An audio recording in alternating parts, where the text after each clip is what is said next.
long munari weZANU-PF ngasafe lisi chinje ndongoda ngona mune ZANU-PF achisafa because ZANU-PF yacho ngaitosafa ngaisafa munhu akatogadzira ZANU-PF yacho kuchero kana akafa mumabhonzo ake imomo pasi naye ende chinhu ndosika Kulian TV atibatike zvechopu chopu tizotorova imbwa katakaviga mupini patinotorova imbwa yacho nemupini chabvondoka hatina 2 weeks tataura nyaya yekuti Mai Axel Mnangagwa vada kuenda kuUK. Parliament yekuUK yakabva yasumudza mhepo ikataura kuti Mai Axel Mnangagwa vakangouya kunoko vadzingei hatisuda kuona kuno kuenda vanhu vakawanda vaida kudemonstrata vari against Mai Axel Mnangagwa. Tikataura zvakawanda tikati either Mai Axel Mnangagwa havaende kana kuti either Mai Axel Mnangagwa vachaudza baba kuti baba budisai mukomana kuti ndikwanise kuita se kuenda kuUK. Ende mukomana wetu kutaura kulendi vaudze zviri kuitika zviri paground. Indakawana kataura panapa ndikati zvakuitika ndezvekudai so nyika ini yeZimbabwe tikutanga tisina amai because tikushungurudzwa nerimwe zibaba tizoti zibaba rakabva kupi tikutanga nyika tiri nherera tisina amai asi muhlanga akasabudiswa mujeri muna May mukuona tasvika musi wa15 hatisvike musi wa15 muhlanga sese asapuwa bail zvikaitika izvozvo ndikuvhara chivhitivhiti ndoregedza kuita zvenhingirikini moregedza kundiona futi pano unless kana mati Axel wacho haasi kuenda kuUK kuparliament. Finally mhuri yeZimbabwe tikungoti muhlanga apuwa bail ende hatisi kumira tinongodedza kuti mazanu mastupid kana mune nharo nyime bail racho mutorerei munoziva iko imja munotaura munoziva chiko makadzungaira ndonyaya dzetinogara tichitaura kuti ZANU-PF chainokwanisa kuita inotora munhu asina mhosva yoisa mukati yomurwadzisa. That's why uchiona kuti munhu akaiswa mukati haapiwe bail out anoramba achingogara moblessing muhlanga anga ane 72 days ari mukati but kamubudisa kavaita vaiswa pressure neUK. Aiwa vaiswa pressure naamai akatoti hamuna ndirazoenda kuUK muditsei because tinozokwazwa netofanira chototuma YouTube ende ukatarisa nyaya dzakaita seidzodzidzi moblessing muhlanga ukatona topiwa bail out kudeso nyaya yatopera ndomudiri unoita vanhu vanenge vachingosunga vanhu vasina mhosva uona isi petitori panapa titori vasungwa but musungwa wani ndakatadzirani handiterere handivhunduke but nyaya yekutoti vanenge vachitoona vachitoti vanofana kumbogarawo mukati vari kutuka baba mune beseri baba vanhu mukati macho ratimuda togarwawo makavakirwa vanhu mukati makavakirwa vanhu togara imomo kwakutogara ndonyaya dzetirei iwo panogariswa nemunhu akatozvarwa kuZambia akakurira kuZambia kumuzambia nokukunza kugarisa saka Mai Axel Mnangagwa vane nzara yekuenda kuUK mazvoona kuti Mai Axel Mnangagwa vane nzara yekuenda kuUK because kuUK kunoona COS ende kuUK vakasaenda vachienda nemusangano dzinenge dzichiitwa avafoka kuenda vane ndo varidzo vemasanctions ndo vasiri kudiwa ukoko saka vanhu ndo mukana unochi kuUK vabva vaudza baba because vanonzi baba ina hangu havasi baba wangu handina kana handitomuzive mudare vanzi mukomana ngerese abuditswa mod blessing muhlanga abuda apanze but vakomana vacho unongovaziva izvozvi tani imwe nyaya yasara yanyoke mabhunu vari kuita kudhonzerana kudeso azingamboya timbomufila but chinhu chetinoziva ndechekuti semuziviro toita South Africa ityore mukodzero dzevanhu ende South Africa ukatotarisa mufambisiro wekuita nyaya yacho nyaya tikwanise kuzolikisa nyaya because dzimwe dzacho techiudzwa kuti izvozvita pastage yakati izvozvita pastage yakati saka dzimwe nyaya tikwanise kulikisa because vanhu vacho vetee tichishanda navo vanenge vachifambira nyaya dzacho vanenge vasati vatudzwa kuti chibudise nyaya idzi ende vamwe vacho muchazoona tichavaisa pamainterview vanhu vari kufambira nyaya idzodzo togara tinavo kulendi pachanakidza ende inini zvangu aiwa anyway iko zvinezvi tapane nyaya imwe yanonzani yamachakaire machakaire ari kurwiswa zvisingaite ende takataura kuti machakaire must be protected. Muhlanga tatoti minus muhlanga kusina vakuda kuchinjanisa muhlanga nani aiwa machakaire ngaenda anabasa. They are planning to Anabasa. No, for the meantime what we are saying is this: we have to protect Machakaire by all means. Atikwani mira. What we want Machakaire ngafilo pain iri kufilwa nevamwe vanhu vari kutorwa vari ona vanhu vakaita sana nyonga yemabhunuvere vanhu vasina mhosva zvinhu zvavari kungotaura ana Machakaire vacho ndo vamwe vanhu vaivapikisa ende Machakaire unomuziva vanozviti ndiye youth chairman ndiye munhu but ndiye youth chairman ndiye anotuma upfaro kuti kumba kwamadzibaba eshanduko kwakapiswa izvo madzibaba eshanduko vari muchibage izvozvi havana musha mwana wavo akakwadzwa ana Machakaire ndo vakomana vacho nemayuti ndo vakuru vemayuti vacho andozvona but kana zvakuzopinduka zvakuita kunge ivo vari kuitwa utsinye Machakaire nyengo akanzi ngaagare mujeri kana 200 years iye asingazorarami 200 years asina basa ngaaende vanofana kumbofila inatikurambidza kuti vaende ndiri kuti Machakaire meseji yake yaakufamba nayo yekuudza Mnangagwa iye anenge achitrust onzi mukomana wekuyuth akuchiudza Mnangagwa kuti zvipatara zvakashata ngaanomuudza because Mnangagwa wacho haasi kukwanisa kuteerera ng'ondo akambodzwa nomuZANU-PF ikokoka pamwe anogona kunzwisisa because nyaya iri serious vanhu havasi kumira kufa kuzvipatara but akaudzwa nevafana vake vekuZANU-PF anogona kuteerera omboitawo serious anoteerera sei iye Machakaire wacho akutowiswa saka anomuteerera wacho ndiani ende ukada utazanzwisisa vana basa ungatandishaya chechine basa rego cheche chigunduru akaona George Charamba akatonyora akati iwewe unoziva iwewe une access yekusangana napresident kuofisi kwapresident unokuziva unokwanisa kuuya woudza president ndonya iripo. Machakaire is bigger than George Charamba. Machakaire is bigger than George Charamba but chinhu chetinotaura ndechekuti kana vanhu vari mupati imwe chete havafaniri kukakavadzana kana munhu alright ivo vaona kuti Machakaire atadza havamuthreatene pasocial media aiwa vari kunyora akanyora nyaya yaMnangagwa pasocial media saka vanyora nyaya yaMnangagwa pasocial media vakumunyorerawo futi pasocial media kuti vakumutsurirawo pasocial media ipapo ndo zvingoitika. It's just confusion vada kupinza macitizens fear vanotamba vese kani usavharwa nebrand vanhu vanozivana vakuda kuvhara vanhu kuti zvitengo zvinotyisa kudza ZANU-PF inotsurwa papublic ipapo saka vanonyora kuti watsurire chi president chichi because vari kuona kuti Machakaire akataura darwa vanhu vese vari kumasiyira mbotoda sho hama yangu yakafa umwe atoti namai akachipatara mai vangu rotorwa saka mimi type plan ndatoona ini minister of health vachinasikatomubasa man atina minister of health man we don't have minister of health nonsense man ipapo ndamona chaira zvingatomboite iye Mombeshora wacho ndamona anga achinzi akufambisa nyaya dzemushonga chichi ameno anzi kuwarehouse kwavo kwavanochengetera chichi ameno mushonga wabhutsu dzake kupolisha bhutsu dzakezve mushonga wakwambona muchipatara kuZimbabwe mapenis yacho tatindapinjisa akafa hapana zvaari kumboita mushonga upi anoziva ndimbovendeka kusaidhira uya Machakaire is better, Machakaire is right, Machakaire must continue pressing on that same button.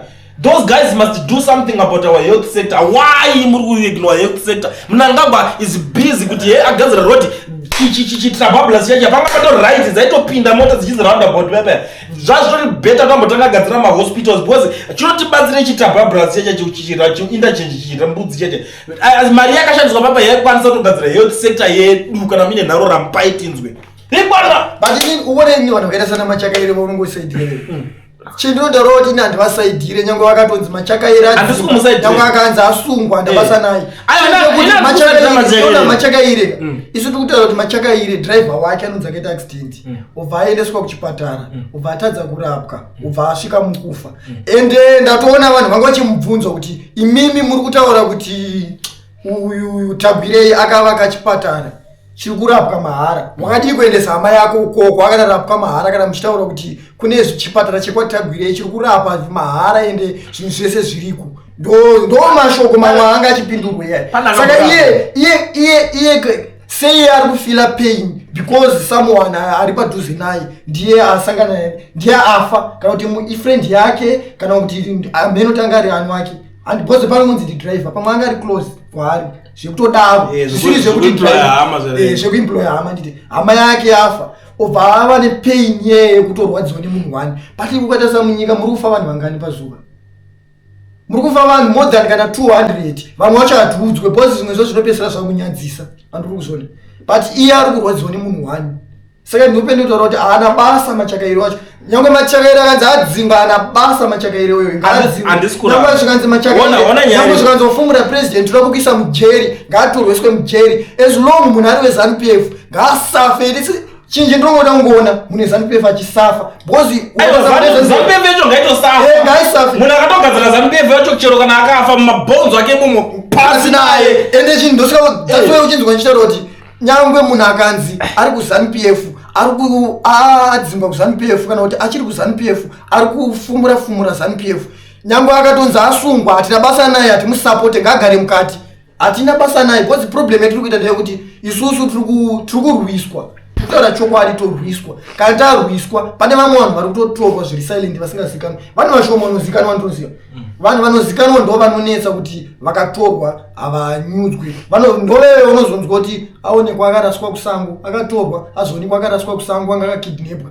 ende vanhu vanokidnapa veve vanongozikanwa kuti maCIO kuti ndiani haumuzive unotorerwa muCIO kana wekubhindura uko oyo zokidnapa muHarare maCIO wemuHarare otorwa endeswa kana kuchinhoi unokidnapa vanhu vekuchinhoi zvinongoitika one night ende iwe munhu anenge akutora umuzivi unozongondokandwa pasango andozvona but ukada kutezoti hazviita ndiani hapana but zvinhu izvozvo zvakaitika kune munhu weZANU-PF pa1 night hapapere 2 days uchiudzwa kuti tabata vanhu vakaita zvinhu izvozvo vanenge vazviona sei kuti munhu ndiye akaita zvinhu izvozvo why pakabatwa munhu weopposition havakwanise kunotsvaga nyaya yemadzibaba eshanduko kutaura chokwadi takangopedza apana investigation yaitwa apana Mutamba what are you doing my brother Mutamba what are you doing my brother investigation yako yakafere Mutamba do something my friend imagine iri imba yako yapiswa how do you feel Mutamba umukochinzi vana vako vakwadzwa kwapiswa mba kwako how do you feel unonditaura kuti kumba kwako kwapiswa uzemuna ninga kupisire naye Mutamba don't do that Mutamba must do something my brother Mutamba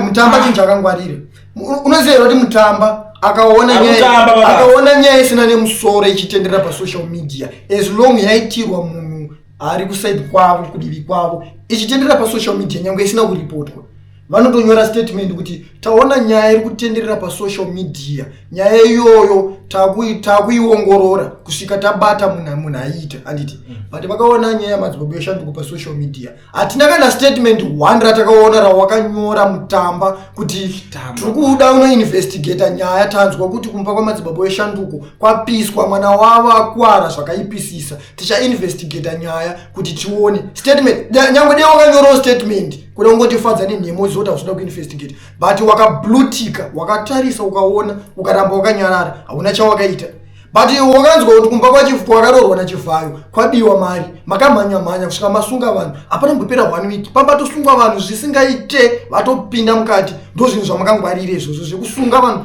tunyaya tusinengana nebasa rese munosunga vanhu but nyaya dzine musoro hamukwanise kusunga vanhu ndosvika zveti kutaura kuti muZimbabwe chinhu chinonzi ZANU-PF munhu wese ZANU-PF ngaasafe osoda vanhu veZANU-PF nyangwe akatonzi ukatomona achitoitwa hurapo siya bho zvakafanana unozoti 86% yevanhu veopposition ukwada kutarisa history yavo vatori nevamwe vanhu vatori padhuze navo vakatonyudzwa nemusangano weZANU-PF taura chokwadi ZANU-PF ine belief yekuti kunyudza vanhu ndo kugadzirisa nyika vamwe ndo vari kublamawo masoja vachiti masoja emuZimbabwe haana zvaari kuita kutaura chokwadi masoja emuZimbabwe haana zvaari kuita masoja emuZimbabwe toziva kuti isisu basa remassoja nderekunzi masoja blame masoja blame general wacho because ndiye anopa order vanoshanda neorder ndozo tiri kutaura kuti general wamasoja haana zvaari kuita nyaya inoitika ndeyekuti masoja anonzi basa rawo nderekuchengetedza runyararo munyika nditi ndekuchengetedza nyika kudefenda vanhu but isi chinhu chetinoziva ndechekuti isusu munyika hatina freedom because munhu asho ari kutotirwisa munhu mutema kutotitunga saka imi masoja emuZimbabwe basa renyu rare kunzi mimi munohaiwa kunze ndei kuDRC munochengetedza runyararo kuDRC of which ana Mnangagwa ava vanobva vapiwa mari vanopiwa mari nevanobhadharwa neDRC vanoita money imi vamwe muchinofa ikoko muri kunofa but kuno wani munyika medu muno mamuna hondo muZimbabwe muno mamuna hondo ukada kutarisa muZimbabwe hamuna hondo tiri kusafiswa nana Mnangagwa vari kuzotora futi mimi masoja vobhadharwa nenyika dzinenge dzine hondo dzemuafrica dzakaita sana DRC dzidzi, vopiwa migodhi ikoko, vopiwa mari, votora imimi masoja muendeswa kuDRC muchipiwa $200 futi. Munofa kuDRC ikoko ivo vanenge vapiwa mazimari. Saka vari kuba kubva kunyika kwedu kuZimbabwe kwacho vonokuchekeresai uko vopiwa mari futi vobhadharwa. Nyange ukafa ukoko vanenge vopiwa mari vokubhadhara. Ende vamwe vacho vanonyangadika ukoko munhu wani yeye. Saka rusununguko rwacho tunorohwana papi? Because imimi basa renyu munonyatsoziva kuti pa 45 years dzese muZimbabwe hamuna kana hondo yakaitika. Ende vanenge vachitoti imimi kutambira mari yemahara. That's why vachikutora ivo kuendese kumuchekeresei kunyika dzenziri kunze dzeDRC. Mari yacho iri kutambira hapana. Umwe mwana angonotodzwa kuti baba wako kuenda kuhondo ari mudiki. Ene hondo dzedzi hadzingodzokwe, unongoziva kuti ukaenda kwekwe kunonzi wafa maungoshandiswa ngochekereswa.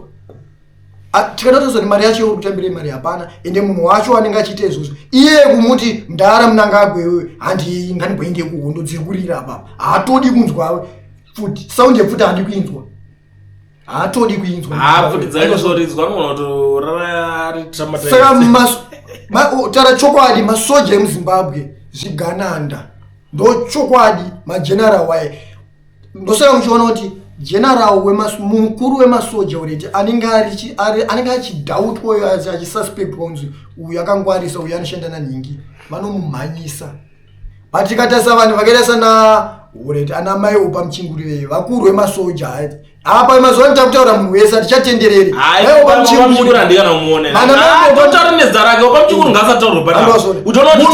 munhu wese anuPF anenge achinzi mukuru wemasoja kana ari kuarmy but kuZANU-PF mupati macho ane chigaro. Ende vanhu vakaita sana mai opa muchingurire panolotwa mari kutaura chokwadi panolonjwa zvinhu zvezve Mnangagwa achifamba achikuenda kwakati kunolonja zvakati anenge aripo ari musaidi make mukada kutarisa anenge aripo haana kana chinhu chaanotaura. Ende hatisati tambomunzwa achitaura kana kuti anoreactawo because ndo vanhu vacho vanozikanwa vanongotorwa ongonzi amai opa tine 3 billion aya mabuilding aitorai mamaina ayatorai vapfana zvese hazvina basa izvi votonyarara ndo zvimwe zvigananda zvacho. Saka akataura chokwadi muZimbabwe kana mune tarisiro yekuti masoja emuZimbabwe achakuchinjirai zvinhu hapana kwetiri kuenda because vanhu vatori rich vakapfuma zvekudaro. Ende ukatarisa age yacho hurumende yeZimbabwe haisi kukwanisa kuemploya vana vadiki mayouth iri kuemploya vari kuemployana pachavo pauchemberiwo. That's why uri kuona kuti kuri kuti kukafa gamba 1 anofa 3 akatedzana because vanhu veve vakura vanhu veve vanongofa zvisina kana kuti kurwara kana kuti because vagara vari kurwara gamba. Ende ukatarisa problem iri muZimbabwe ndeyekuti munhu wacho anenge achitoshanda ari muZANU-PF anopiwa mabasa 3. Unonzwa kuti ndi minister of chakati, obvanzi ndi MP, obvanzi ane rimwe basa futi rari kushanda. Anoshanda kana 3 mabasa. Anenge achitambira yese mabasa. Saka muri kuti muZimbabwe mune vamwe vanhu vese ava havasi kukwanisa kushanda mabasa iyayo ere. Kutara chokwadi chimboteze maminista enye muZimbabwe kuti vanoshanda mabasa mangani. Anonzi ndi MP weZANU. Ungatozvisitedza iyo vanhu vati kuti imboko. Aiwa, vanozviziva zvise zvekuva kuti uyeuzvezongoza munhu kuti ZANU anotozi zvinhu zvese zvavandakazvotanga kutorira musoro make minister of chakati, minister of sports, munenge maziminista hobo musoro memunhu wani hatina vatiri kuenda kana zazvongoita zvokuti magamba muZimbabwe gamba ri kudzvanyirira mazimba ozi nemunovabhura stereki ndopanoita kugamba wake kuti azoona mabenefits ekugamba haawani anowapuwa nani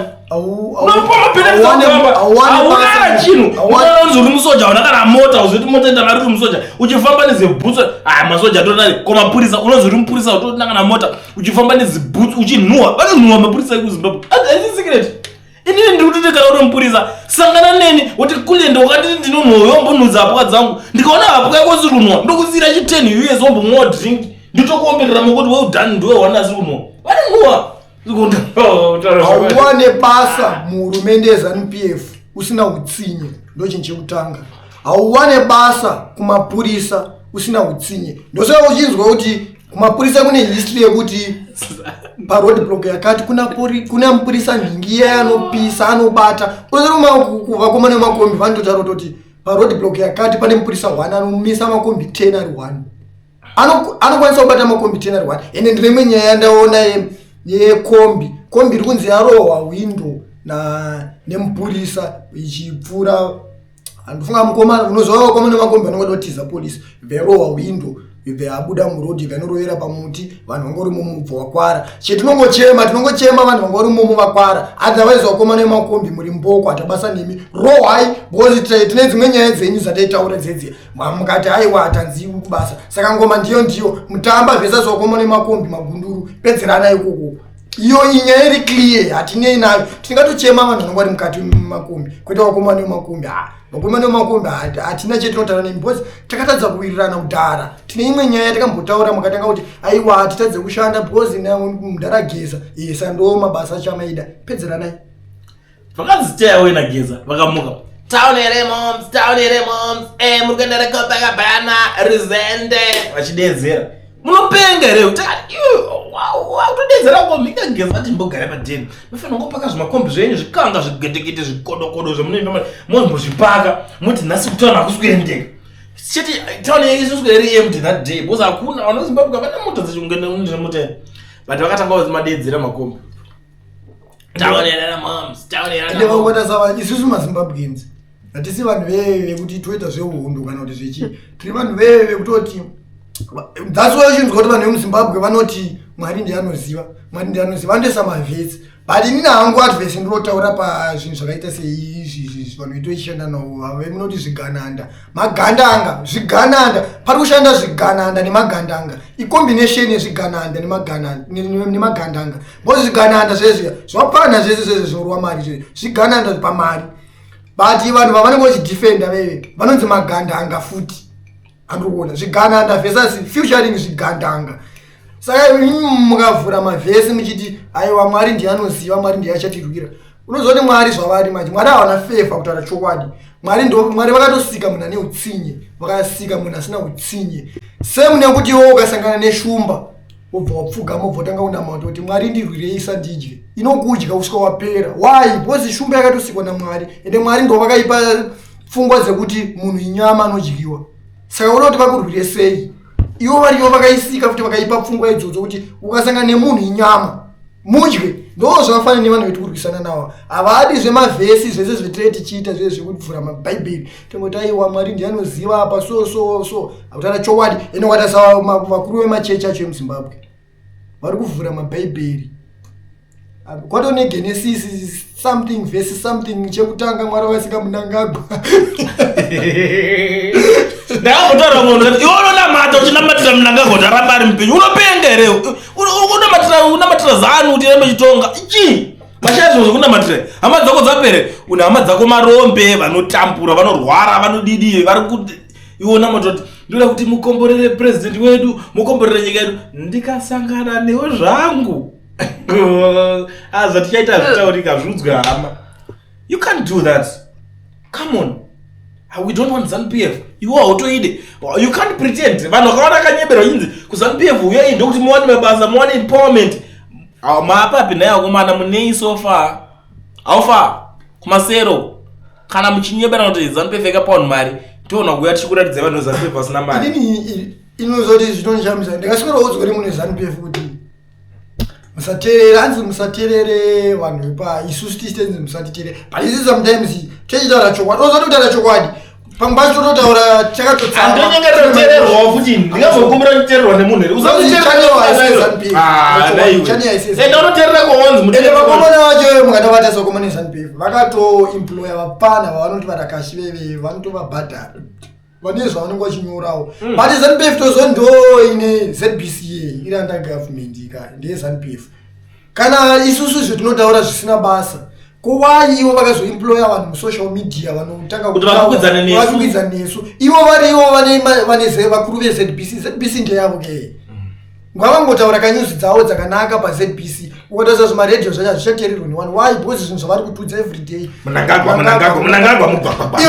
pazuva pakaema DJ 5 ese anenge achinzitaura kuti nyaya dzazongopera zvinonzi hatina zvetinenge tichiita andozvona iye munhu wachotaura usashore nyika yako kana nyika ichishoresa inoshorwa ndochokwadi kana nyika ichishoresa hapana kana munhu wana anokamboshora nyika mani vanhu vari kushora vanhu vari kutonga nyika vari kushungurudza vanhu, vari kudzvanyirira vanhu, vari kuita senyika ndo vanoshorewa. Hakuna munhu amboshora nyika. Ndiani ane video achishora Zimbabwe? Vanhu vari kushora kuti nyika yabirwa iyi, nyika iyi. Nyika wambonembea yabiwa zvinoserekaita. Unosirwa mafufu, unosirwa magumbezi akabvaruka chete. Hanzi ndaonawo varakashi vanga vachibvunzana, vanga vachitaura nyaya dzavo dzavanga vachitaura zvichinzi ye muri kushora, hanzi mimi muri kurwisa Tagwirei, muchiti Tagwirei azodeso Tagwirei akatovaka chipatara akati murapwe mahara, ende Tagwirei munofanira kumutsigira because zvinhu zvakaoma, zvipatara muZimbabwe zvakaoma. Iwe isi tovhotera Mnangagwa kuti ndiwe president, anorova mari dzedu dzematax, totaura kuti isusu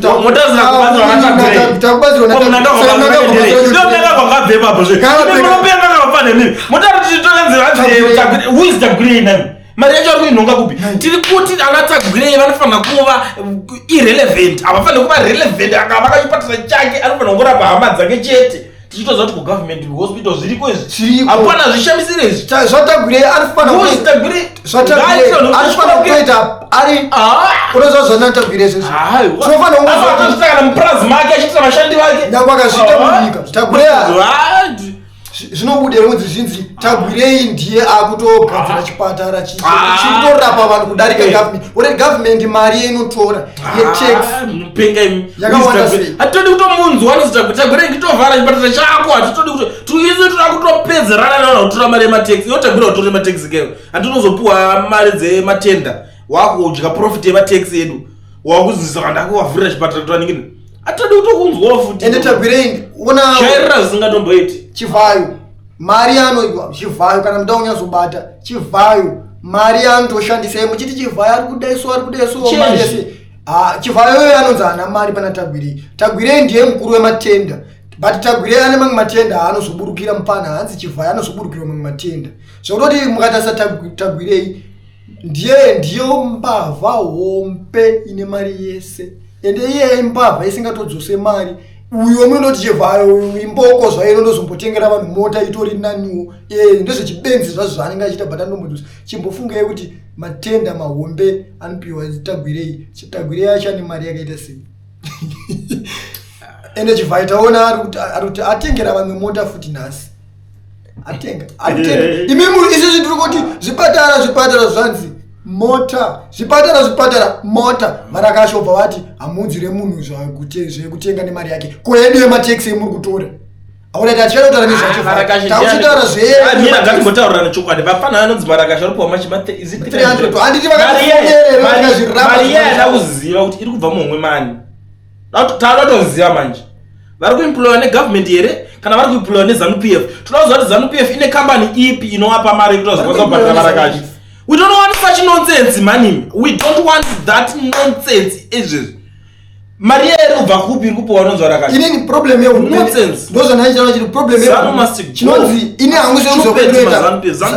Chinonzi government inenge ine mix anoziva.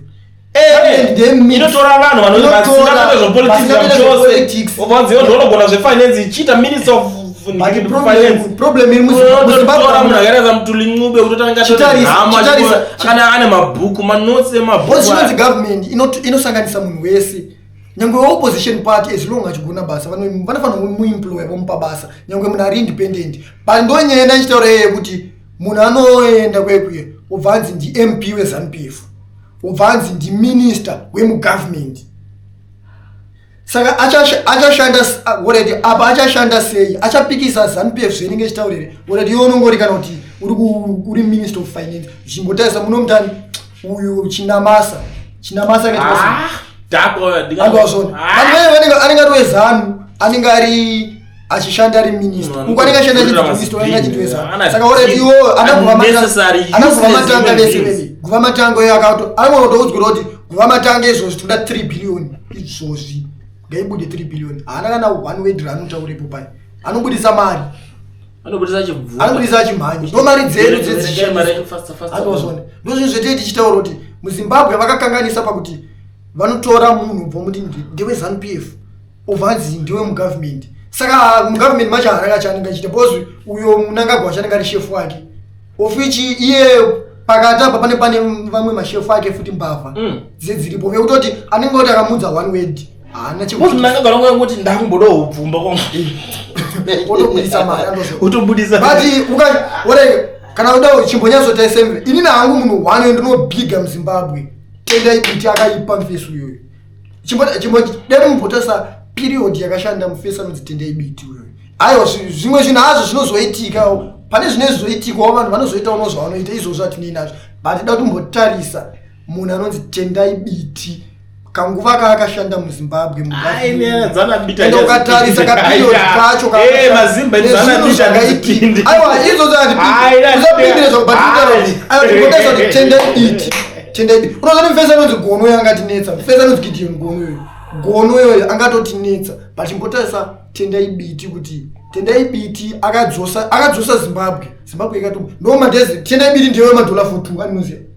Kana uchiziva inonzi $4 $4 yakauya natsvangire. Ndo ndiye biti $4 yakauya na biti. Ndiye biti angaripo. Ikatombotanga $2 kwainzi vamwe vanoti bhakosi. Bhakosi ikapinda nguva yenzara ichinyebera. Ichinyebera. Bataiwa. Regeza bhakosi. Achizokupa zvinhu zvebhakosi. But $2 vanhu vanga vangoshandisa yasling yangonzi yatobhakosi futi. Bozvo zvinhu zvazvo zvakutonge zvachipa. Vanhu vakatomboenjoya vakaita sei vakazviita sei ana mupurwa vakazongotangawo kuita zvavari kutoitawo vakati tsara futi ndobebeteshara kuti pana Mugabe zvatakaita manje takachinjanisa mombe nembwa ndo zvatakaita ukatorwa chidya nyama chidya chemombe cheche wozopuwa chidya chemujido pana Mugabe takaendesa mombe patapiwa imbwa but takatozozviona kuti tapiwa imbwa ka yakuti unomwezo watumbwa manje wambona kufana kana wafana mwezo wanomwa tumbwa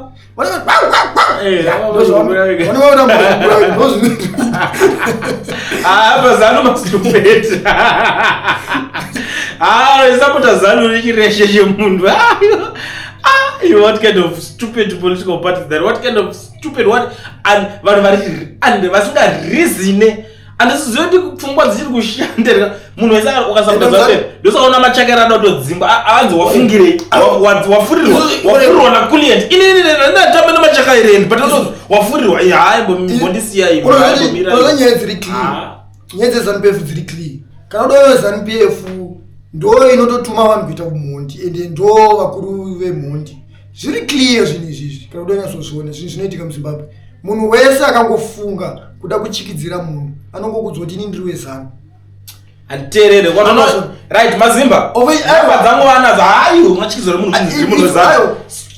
Fuck off. Ndotanga ndatopedza namutamba kuti munhu ari kuthreatenwa iwe basa rako as a police commissioner basa rako rakamira rakadai deal with this stupid human being. Atiterere zvinhu izvozvo. This is our Zimbabwe. Mutamba must do something. Chinzwa zvinhu zvokuti mutamba wacho ndeweZANU izvozvo. Mutamba kana asiri weZANU ngaanduzira ndi ZANU izvozvo ndeweZANU kamutamba atapasa nazvo izvo. Kana udaona kuti ZANU-PF yacho ndinozviitisa izvozvo bozoona yo munhu anoita zvinhu zvakatoipa achitira munhu utsinyo bva kudzoti inoripota kuonoda indiri weZANU handiti but vanhu vakawanda vari kuzviita ende vanhu vakawanda vari kuripota. Kana ZANU-PF yacho isingazvide ende inosangana nadzo nyaya kana isingazvide isingatume vanhu vachoyo vasiri vayo why zvinhu izvozvo zvisiri kupera because ZANU-PF chaicho ikaitirwa chinhu chaisingade toiziva ZANU-PF unozviziva sungwa 15 minutes but vanhu vakawanda vari kushandisa advantage vanotora zvinhu zvevanhu nechisimba. Tune vamwe vari kutonzi vakarepa vaitotaura kuti tiri boys dzamudhara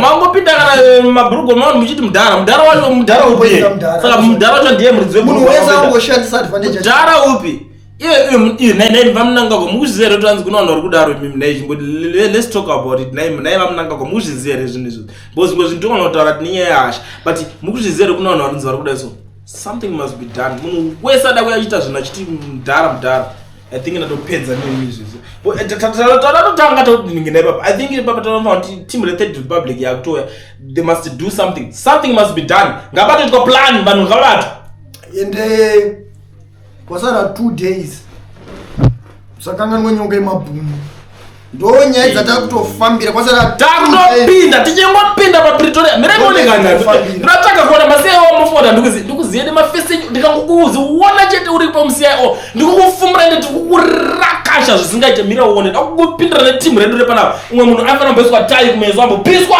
sage ndamuda iseo muri kuzikwa kamunangagwa ndikangokuona chete mark my face ndikuya I'm coming there Pretoria get ready ndikangokuona ndikukufumura nema details ako nemuso waka unofunzira ndina line up racho Miremon I will be there mukajaidzwa uno hanzi vauya vakarowa hanzi vauya vobata nyoka yemabhuno ari South Africa makamira zanani muri anani mimi patiri kutopinda takatoti museo wese takatotaura kudhara the next president akabvuma dhiri racho wasakamti ndara kuti isusu tikwanise kubvuma to wauta next president you have to do 1 2 3 4 5 things akati inini bhoza mukuda atidi kuona chinonzi museo muzimbabwe vanorima fodya kumamusha vashandire muri basa rekudya mari yemara muchikurora on politics kuita sei kwakadaro nonsense ndikukuuya ipapo ndati ndoda kufumura muchinjezo wemuseo daunoti uchazviramba sei tenjisewo muri kuzimbabwe muda kuwewo munonyora zitirwa kunyora mabhuku munonyora mazita ani vanhu vanongauya muchikidzana vanongauya kumachi mukutonyeba ene mutodza mukuru wenyu kuti pane chimunhu chatozvingira nyama mai mira nduya ndikuyepa I will be there nonsense saka muri weZimbabwe